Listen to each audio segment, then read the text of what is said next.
C'est des informations parce que, bon, on sait qu'il y a une signature de registre en Alberta pour un référendum carrément sur la souveraineté ou l'indépendance de l'Alberta. Parce qu'il y a un mécanisme là-bas. D'ailleurs, la première ministre a assoupli les règles pour faciliter le nombre de signatures. Bon, la plupart des experts nous disaient qu'il y a des grosses chances que le nombre de signatures soit atteint. Et là, il semble que le seuil aurait été atteint. Donc, le référendum, selon la loi, le référendum est inévitable. J'ai découvert au cours des derniers mois qu'il y a un Québécois, en fait, que j'ai connu jadis naguère moi-même en politique, mais qui, depuis longtemps, depuis des décennies, est un résident de l'Alberta et qui s'implique, là, qui est mêlé à ce mouvement. Benoît Trudeau, bienvenue à l'émission. Merci. Est-ce qu'on vous présente comme un souverainiste albertain? Certainement. OK. Est-ce qu'on dit Benoît Trudeau ou maintenant en Alberta, c'est Ben Trudeau? C'est Ben. OK. Prenons ça morceau par morceau. Là, je fais des phases, mais d'abord, est-ce que c'est-tu confirmé que le nombre de signatures est atteint? Ben, en fait, c'est une pétition citoyenne. Donc, c'est pas... la pétition elle-même doit venir d'un citoyen. Le citoyen, c'est Mitch Sylvester. Mitch est un propriétaire d'une source du sport à Bonnyville, qui est au nord-est de la province. Et j'ai eu confirmation par Mitch qu'on avait les 177 000 et au-delà. Au-delà des 177 000. Donc, on a les signatures. Ce qui signifie quoi? Si je comprends bien la loi, c'est pas peut-être un référendum. La loi est ainsi faite que si le nombre de signataires est là, le référendum doit avoir lieu? Oui, et c'est souvent à la demande de l'instigateur. Il y a eu un autre référendum citoyen, une pétition qui a été signée avant les fêtes pour rester dans le Canada par Thomas Lukasik, qui a accumulé 402 000 signatures confirmées.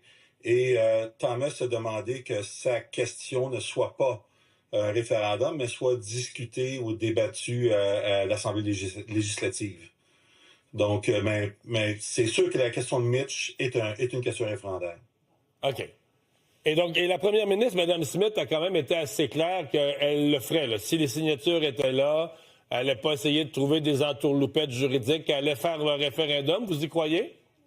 Ouais, oui, j'y crois, mais elle n'a pas trouvé d'entourloupette juridique, elle a trouvé des entourloupettes procédurales.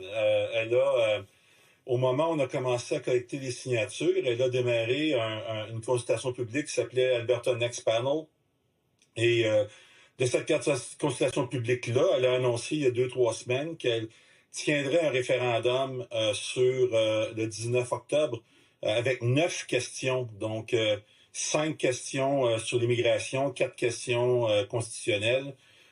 Et là, la question de la séparation deviendrait une 10e question au référendum du 19 octobre. Donc, ça va être noyé un petit peu. Oui, pas mal. Mais c'est celle-là quand même au Canada. Mettons, nous, au Québec, c'est ça, on va s'en foutre des 9 autres, c'est celle-là qu'on va surveiller. Est-ce qu'il y a vraiment là des souverainistes albertains en nombre? On a vu des sondages, 28, 29 Tu sais, des fois, il y a des gens ici qui disent, ben voyons donc, là, quand ils vont se faire voter vraiment, l'Alberta ne quittera pas le Canada, ça va finir à 5 Est-ce qu'il y a vraiment un mouvement massif, là, un peu comme au Québec avec les souverainistes? Puis comme vous avez déjà vécu au Québec, vous savez c'est quoi? Est-ce qu'il y a vraiment des Albertains qui veulent faire un pays souverain? Absolument. Puis mais le mouvement, c'est un spin-off de ce qui s'est produit en 2021 quand Jason Kenney a fait un flip-flop sur le passeport vaccinal. Il y a eu un mouvement qui s'est créé à cette époque-là et on l'a sacré dehors. Fait que c'est là que Daniel Smith est rentré en jeu. Et le mouvement qui pousse présentement, c'est le même là, qui s'est jamais arrêté. Là. On a levé une participation citoyenne assez imposante.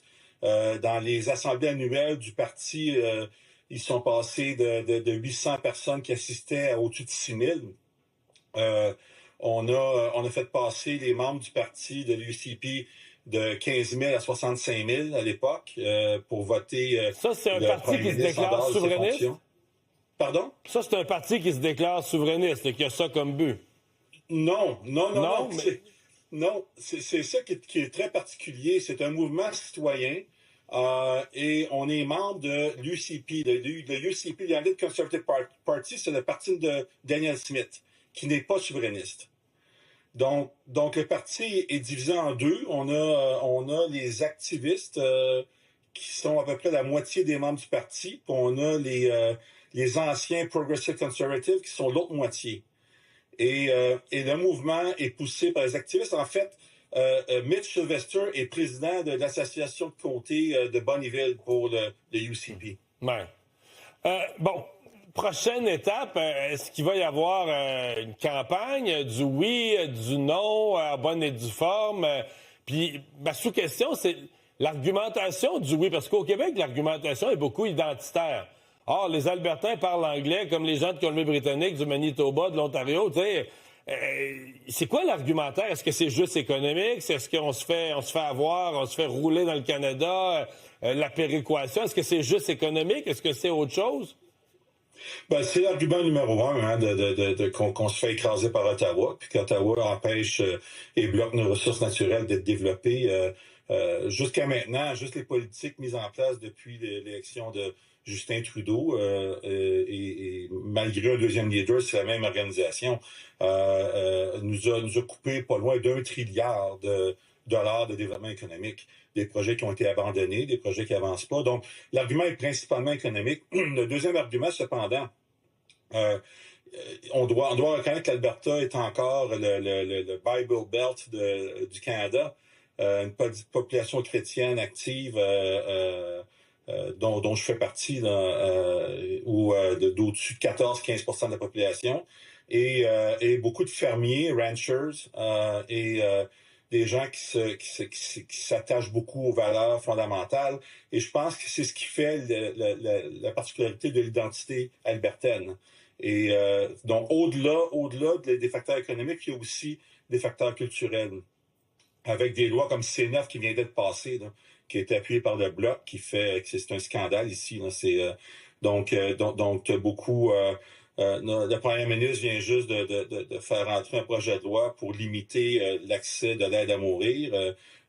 Donc il y a beaucoup de lois fédérales, les armes à feu. Avec les armes à feu, on n'en doute pas. Oui, il y a beaucoup de choses qui s'ajoutent, qui sont venues ajouter là, au feu là, de l'économie pure et simple. Donc on peut s'attendre l'automne prochain, dans les rues des villes et villages de l'Alberta, il y aura des pancartes yes, no, une campagne référendaire en bonne et due forme. Je ne sais pas, parce que les campagnes électorales ici sont très différentes du Québec. Même une campagne électorale, il n'y a pas d'affiche. Okay. On n'utilise pas d'affichage ici. Et ce qui est très particulier, c'est que cette campagne-là n'est pas appuyée par aucun parti officiel. Donc, par exemple, je fais partie d'une tournée. Là, on est 14 speakers. Là, on fait 200 événements en 180 jours. Et c'est nous autres qui va dans les salles communautaires. Ben oui, mais j'ai vu des rapports de presse de ça. Les salles débordent, là. Il y a du monde, là. Ben oui, puis non. Oui, ça débordait, mais là, il y a toute une campagne. Là, en tout cas, on sait comment ça se passe dans une campagne référendaire avec des interférences extérieures. Et là, on se fait bloquer beaucoup nos communications sur Facebook, X. Il y a eu beaucoup de filtrage. Okay, la pression commence à monter de l'autre côté. Là. On va surveiller tout ça dans les mois à venir. Benoît Trudeau, merci beaucoup. Merci. Au revoir. Bonne journée. On est plusieurs que ça intrigue au Québec, ce mouvement souverainiste albertain.